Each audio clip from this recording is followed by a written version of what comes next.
but this is extremely frustrating. Renting a car should not be this difficult. I literally started at 9 o'clock and it's now 1:05.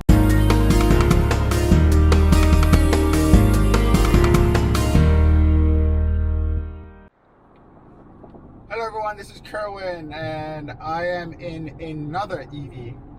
Today I am driving a Hyundai Ioniq 5. Really nice car. This is actually the second time I'm driving it. But here is the today's saga. I'm gonna be driving 190 miles today. When I got the car, it had 78% charge and only had 176 miles on it. So then I said, okay, I'll just go charge it up and see how much is a full charge. So I went to charge it. It took 30 minutes. The interesting thing was I was there with another lady and she was trying to, she had a Ford van and she had come early and she was trying to get a charge. Now, there are two chargers at this place and she got there and her charger thing is in the front. So I said, well, since mine is in the back and I backed into the spot, why don't you use a charger the other charger that's closer to your car, and I'll use the one that's closer to my car. So we did. Only her charger didn't work, but mine did. And it's so I already have the app, and what you have to do is it's an EVgo app. So you have to go to the app, find the charger, click on the charger, and then if your account is already set up, it'll start charging, and it did, which is beautiful. So now it took like 30 minutes. So she and I was talking, and she's frustrated as heck because she's trying to get the vehicle charged, and she had a late night because she was trying to get it charged, and she got it charged like up to 50% last night. And now when she drove into that spot, she had nothing left. And she used the EVgo thing to tell her where the nearest one is, and it said that was the nearest one. Now I'm sweating like a pig because I hadn't even turned on the air conditioner, which I probably should. But it's gonna take up batteries, so I don't know if I should do that. But so anyway, she got her thing. I got charged in 30 minutes, and we had a good conversation. And she's very frustrated. She wants to do EVs, but she can't find anywhere to charge them, which is the same problem I have. And then the one machine that she was using wasn't working. She called, and the girl said on the phone that it's not working, and I was even trying to help her as well. And then I get to the EV. I can't even speak right here. I'm just trying. I just realized I left something at the house. But anyway, so I'm trying to charge. I get charged and I'm done, and then I realize, let me search where I'm going and see if there are any chargers where I'm going. Well, there isn't. And there is like there are chargers in Houston, there are chargers in Austin, but nowhere else. And so I'm like, well, this is not gonna work. If I had like 400 miles on the thing, which I had when I had the Mercedes, I'd totally be fine. Because I can go and I can come back and then I can charge when I get back. But to charge along the way is not gonna work. So I spent $11 and I think like 21 cents to do the charging, and took half an hour. Just waited, chatted with the lady. Then I went back to the dealer, to the rented guy, and I said, look, this is my situation. And he says, well, he doesn't really have any other cars. I said, well, I'll just go to the airport. So now I'm on my way to the airport, and I'm going to see if I can get the car I don't want, a Tesla. Because with the Tesla, there are Tesla chargers along the way. I know that for sure. And there's a Tesla charging station exactly where I'm going, so that's good. So I can charge when I get there. Thing though is, I think it's gonna cost a fortune. It's gonna be like $50 by the time I'm done with the. Plus, I'm gonna have to wait like an hour or so to get the car charged. I don't know what the range is on the Tesla. It's probably 200 and something.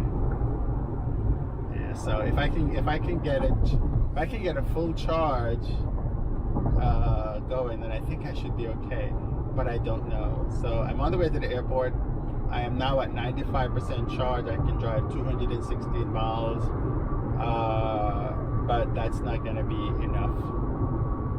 I need twice as much as that probably to get ready to go back. So that's the story of charging, of getting renting a Hyundai Ioniq 5 so far. It's very quiet though. It's a really nice car. You know, it's nice dashboard. I've driven it before and I love it, but I need more range than 216 miles. If you're just driving around the town, then that's okay, because you'll be able to find chargers. And even then, there are other chargers, but some of them don't work. And then, like for example, one of the biggest grocery store here in town have one EV charger. One. Walmart doesn't even have any, which is ridiculous. The malls have two. Huge mall and you have two chargers. I'm like, you know, put some infrastructure in place to make sure this kind of thing doesn't happen. But anyway, that's my rant, and I'm off my rant, and I'm off my soapbox. I will keep you posted when I get to the airport to see if I can switch out to a Tesla or something that has a better range than this car. I'll keep you posted.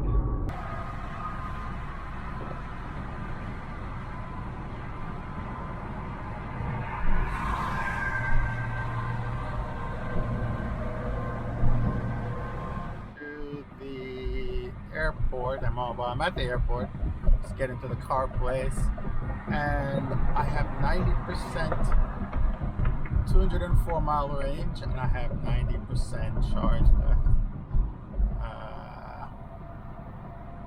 I don't know if it's very efficient.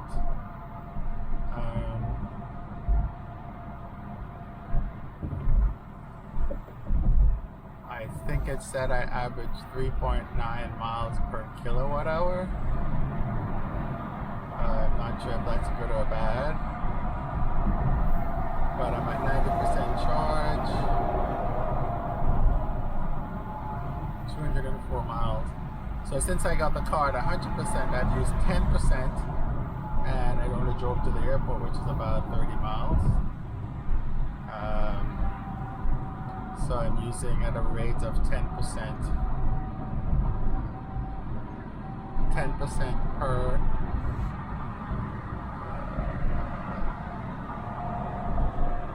mile. I'm using 10% every 30 miles. I don't know if that's good.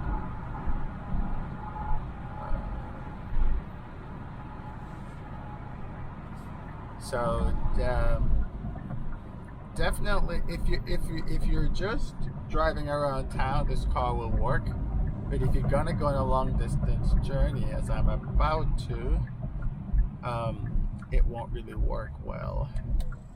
So now I need to go talk to the folks here and see if I can get it switched out. If they have a Tesla, I'll take the Tesla. Let's see what the deal is.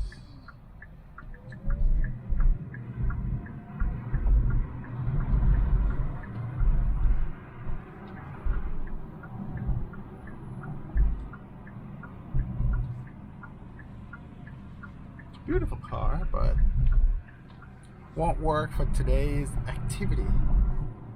So we'll see if I can slip it in.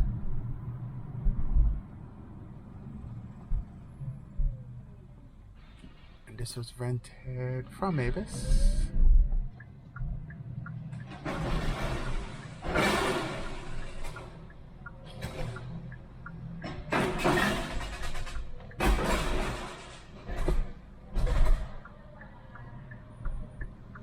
Try to get through somewhere here that.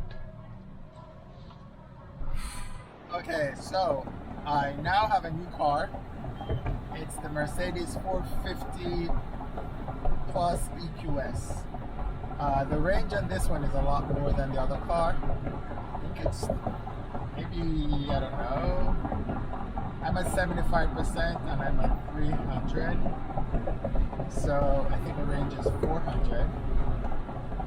So I think I have just about enough without actually doing a full charge along the way. The plug it has is the same as the car I had before, so that means I can use the EVgo to charge it. I am now actually heading to a charging place to see if I can get it charged up, because I want to take it up to 100% before I head out. That's probably going to be another $10. Now, I checked on the internet, and it says that I'm actually stopped at the light, and it says we can actually use the Tesla charger. So I'm gonna see if that is actually gonna work. But this is such a different car.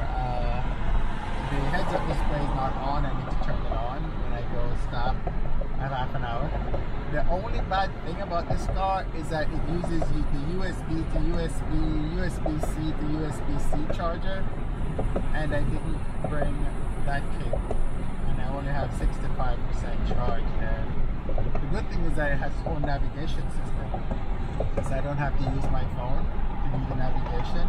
And so as a result of not using my phone to do the navigation, I won't have to worry about battery power on there. So Avis was good. I had to check in the car and check it out. So I should still only get charged for 1 day.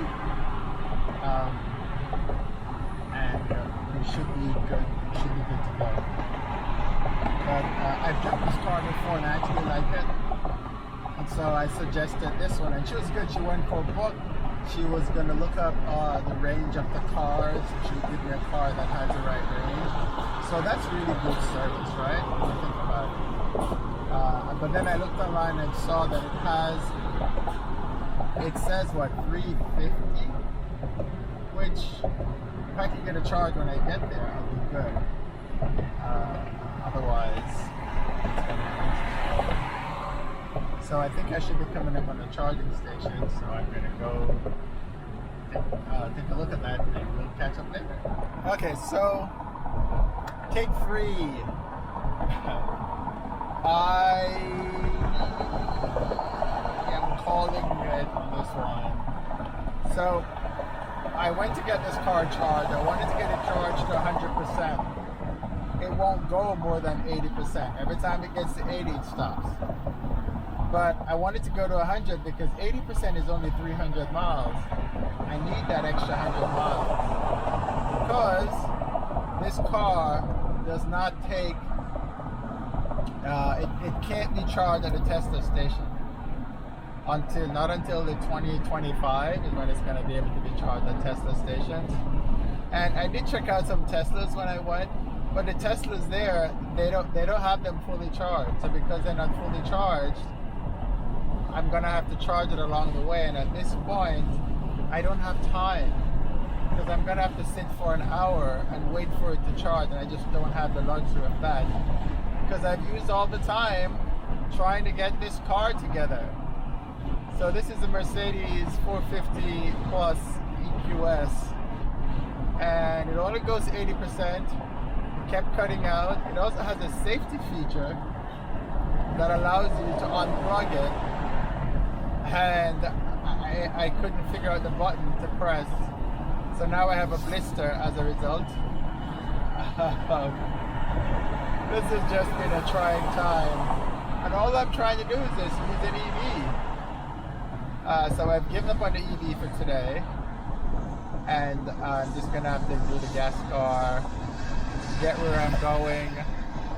I did talk to Shell, because Shell was trying to get me charged up, and their machine kept going off, and I told the guy I need credits, so hopefully I'll get some Shell credits. But this has just been a very frustrating experience, and I know that everyone wants us to use EVs, but if I can't charge it, if charging is not simple, like going to the gas station and getting gas, then it just doesn't make any sense. Because with the Shell, one, it wouldn't read my card. So then when it wouldn't read my card, their system actually registered it, but the pump, if you want to call it that, the charging station didn't register so it didn't start charging the card. But when I called the guy, all my details was in there. I guess it's encrypted, and he was able to give me a charge. So I went from 76 to 80%. I don't know how much it's gonna cost me. So then he took all my details, and I thought what he was gonna do was create an account for me, but he didn't. So now I have to download the app, which I did, and then I guess somehow I'm gonna get credit somehow, is that what he says. But this is extremely frustrating. Renting a car should not be this difficult. I literally started at 9 o'clock and it's now 1:05, and I'm still at my origin, and I have quite a long way to go for my ride. But you know, what happens happens, so it's all good. And that's my story, and I'm sticking to it.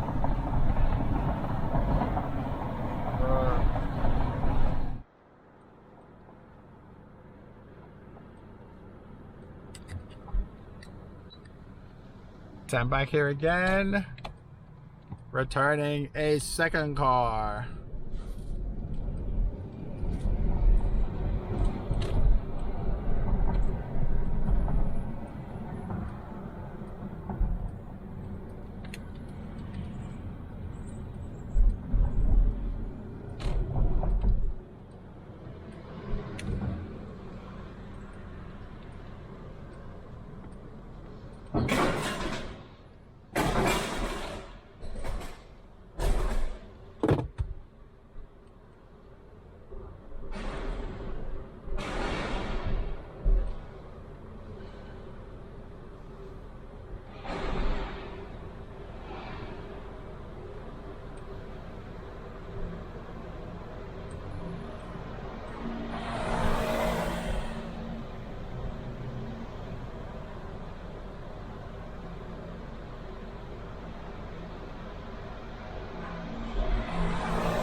Okay, take number, I can't remember now. I now have a Nissan Altima. So I'm back to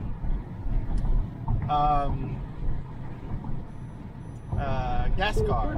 4 hours later, I'm back to a gas car. And it's only because at my destination, I will not be able to charge a car. And I have to be able to charge a car so I can come back.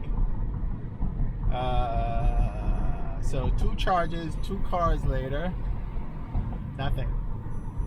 Yeah, it's a crazy one. Turn left onto Albion Westfield Road. But that's what happens sometimes when you do this. And I really want to use an EV, but the fact that I don't have a charger. The 2025 version of the cars will be able to charge on Tesla superchargers, but for now everybody else is just hosed. So we need a better infrastructure. So please build more chargers, especially in the rural areas. And yeah, this is going out to the Walmarts, the Costco's, the large grocery stores of the world, of the US. This is something you definitely need to do. Because otherwise it's kind of pointless. I mean, you know it's bad when the rental car companies like, hey, you don't have to bring it back charged. And so some of the cars just aren't charged. And then not being able to charge a car to 100% is ridiculous. Continue on Albion Westfield Road. So we need to figure this out, alright? Alright, mission aborted in terms of EV. So now I'm on gas car. Alright, laters.